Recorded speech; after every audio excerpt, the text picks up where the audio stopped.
सो आज जो कहानी हम एक्सप्लेन करने जा रहे हैं वो असल में एक लड़की के इर्द गिर्द घूमती है जिसके कुछ दिनों बाद शादी होने वाली है। और इस लड़की का नाम है क्लारा, जो फिलहाल अभी डेनमार्क जा रही है अपने एक दोस्त के घर पर, जहां वो दोनों शॉपिंग के लिए जाएंगे।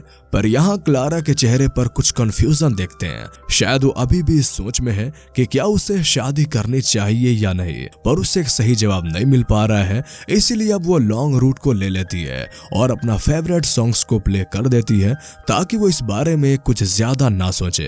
अब उसने जो फैसला कर लिया है अब वो उसे वापस नहीं ले सकती, लेकिन उसे ये नहीं पता कि वो अपनी शादी तक पहुंचेगी या नहीं। उससे पहले उसके साथ कुछ ऐसा होने वाला है जो उसकी पूरी जिंदगी का तौर तरीकों को ही चेंज कर देगा। इसलिए चलते हैं कहानी की असल पहलू पर। यहाँ वो अब अच्छे नजारे देखते हुए आगे बढ़ती जा रही थी। अब बीच में उसका टायर पंक्चर हो जाता है और यहीं से शुरू होता है इस कहानी का असली ट्विस्ट। उसे टायर ठीक करना तो नहीं आता, इसलिए वो किसी के इंतजार में खड़ी रहती है। अगर ये उस नॉर्मल रूट को ले लेती तो शायद उसे वहां कोई मिल जाता, पर इस रास्ते में बहुत कम लोग आते जाते हैं। लेकिन तभी एक क्रिश्चियन नाम का लड़का उससे मिलता है जो कि बहुत ही पोलाइट था। वो उसे बिना कुछ कहे उसकी हेल्प करने लगता है। तभी वो उसे बताता है कि तुम्हारी कार का इग्निशन भी खराब हो चुका है, इसलिए वो उसे भी ठीक करने में लग जाता है और लकीली वो उसे ठीक भी कर देता है। अब यहाँ जैसे हर कोई करता है वैसे ही क्लारा भी उसे थैंक यू कहकर आगे बढ़ जाती है।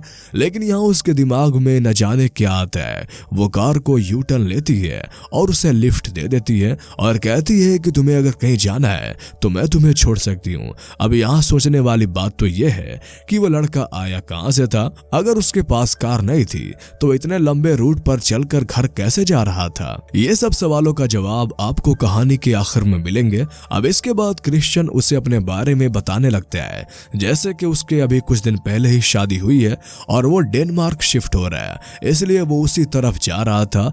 यहाँ वो बहुत ही अच्छे से बात करता है जिस वजह से क्लारा भी उसके साथ कंफर्टेबल हो जाती है और बहुत सी बातें उससे शेयर करती है। लेकिन जैसे जैसे ये धीरे धीरे आगे बढ़ते जा रहे थे, क्रिश्चियन का धीरे धीरे बिहेवियर बदलने लगता है, उसका अंदाज भी बदलने लगता है और ये चीज क्लारा समझने लगती है। वो उसे गलत तरीके से छूना शुरू कर देता है और वो समझ जाती है, इसलिए वो किसी सही मौके का वेट करने लगती है ताकि वो इस कार से बाहर निकलने का मौका ढूंढना शुरू कर दे। अब एक यू टर्न आता है और तभी उसकी नजर क्रिश्चियन के सीट बेल्ट पर पड़ती है जो कि उसने नहीं लगाया था। वो उसी टर्न पर कार को मोड़ देती है जिससे कि वो जाकर एक खाई में गिरती है।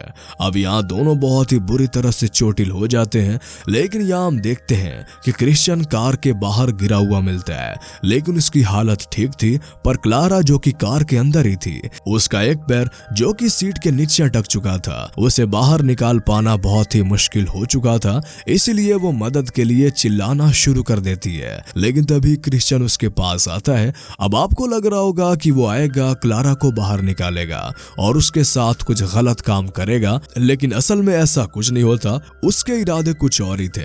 उसे क्लारा को ऐसे दर्द में देखकर बहुत मजा आ रहा था, इसलिए वो उसे वही मरने के लिए छोड़कर चला जाता है। अपनी कार के बाहर गर्दन निकालकर वो चिल्लाती रहती है, लेकिन उसकी आवाज वहां सुनने वाला कोई नहीं था। उसके जाने के बाद अब वो बेबस हो जाती है कि आखिर वो करे तो करे क्या।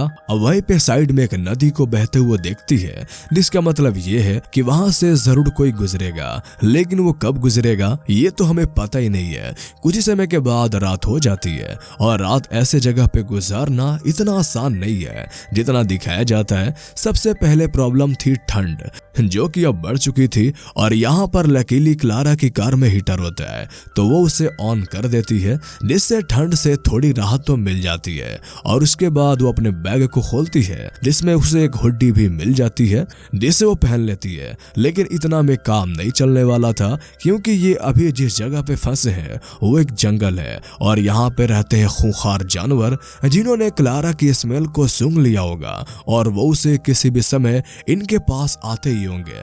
इसलिए क्लारा फौरन कार की हेडलाइट को ऑन कर देती है ताकि वो रोशनी को देखकर थोड़ा दूर रहे। लेकिन क्या ये आइडिया आपको सही लगा?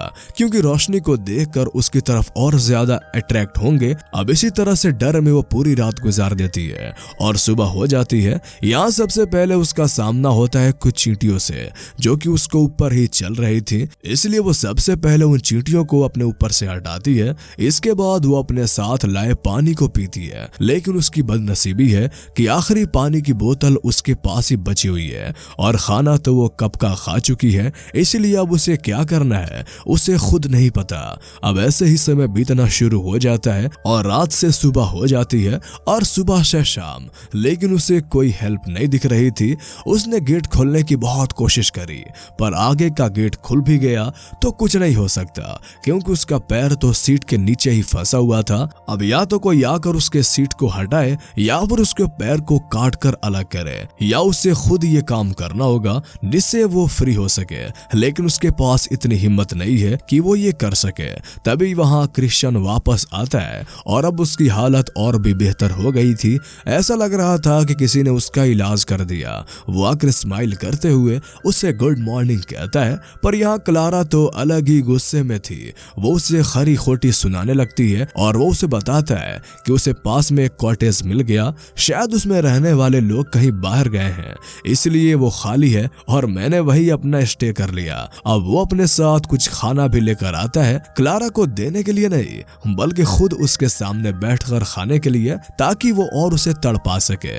यह उसके साथ में हो रहा था और क्लारा बीते दिनों से कुछ खाया नहीं था और यहाँ उसके सामने बैठकर वो खाना खाकर वापस चला जाता है। उसे देखकर क्लारा का गुस्सा और बढ़ता जा रहा था। उसके जाने के बाद क्लारा को कार में एक पर्स मिलती है जिसे खोलने पर उसके अंदर क्रिश्चियन की डीएल, उसे कुछ लेटर और फैमिली फोटो मिलती है, यानी किसी इंसान का पूरा परिवार है, लेकिन वो किसी के साथ ऐसा कैसे कर सकता है। ये बात क्लारा को खाए जा रही थी। शायद उसे किसी तरह का मेंटल डिसऑर्डर है, क्या पता उसने ऐसा कई लोगों के साथ कर चुका होगा। अब बात आती है दूसरी रात की, जिसको काटने के लिए क्लारा को कुछ अलग ही करना होगा।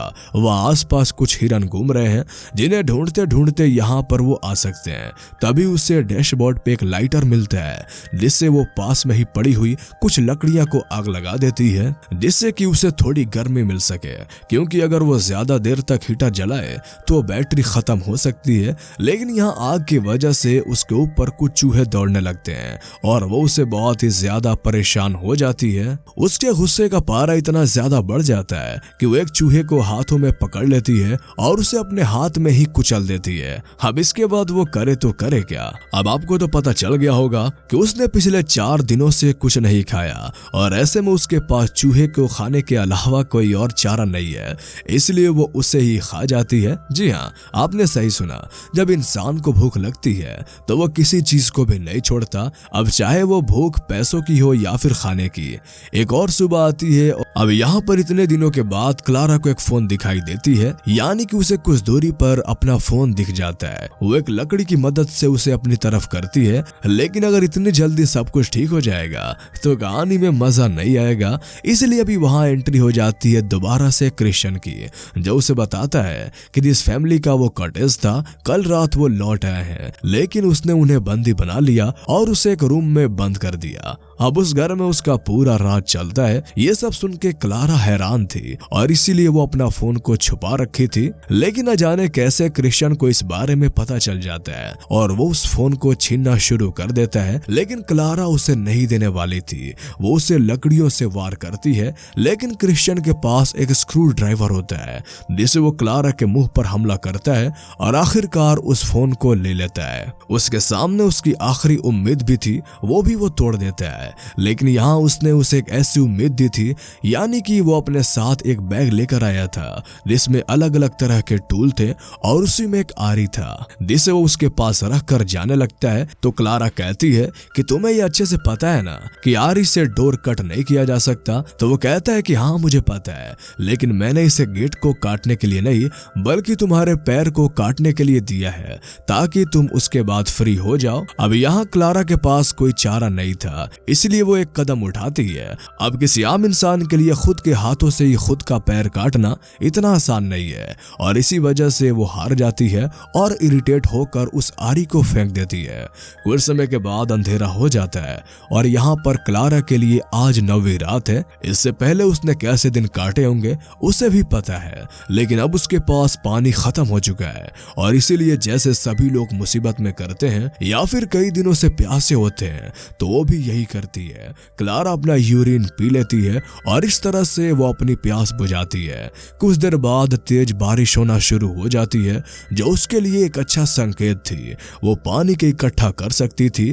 तभी वो रेडियो ऑन करती है जिसमें बताया जा रहा था कि आसपास जितना भी रोड है उन्हें बंद कर दिया गया है क्योंकि तेज बारिश की वजह से रोड ब्लॉक हो चुकी है। इसलिए जितने भी लोग कार ड्राइव कर रहे हैं वो या तो घर चले जाएं या फिर लॉन्ग रूट को फॉलो कर रहे हैं। वेल अब इस उम्मीद में ये बैठी रहती है कि तभी ऊपर वाला उसकी सुन लेता है। वहाँ एक कार आकर रुकती है और एक आदमी टॉर्च लेकर नीचे आ रहा होता है और यहाँ क्लारा देखती है कि वो असल में कोई और नहीं बल्कि क्रिश्चियन ही है। जब क्रिश्चियन जाकर वो पास देखता है तो बिल्कुल भी हिलडोल नहीं रही थी, इसलिए वो कार के अंदर घुसता है और उसे छूने की कोशिश करता है, लेकिन तभी वो जाग जाती है और उसके गले को पकड़ लेती है और उसने पहले से ही अपने पास एक नुकीली लकड़ी रखी हुई थी जिसकी मदद से वो उसके गले पे वार करती है और उसकी कीज को ले लेती है ताकि उसके ऊपर खड़ी हुई कार को वहां से आते जाते कोई देखकर या नीचे आ जाए। उसने उसके कीज नदी में फेंक दिया था और अब क्रिश्चियन के पास कोई ऑप्शन नहीं बचता,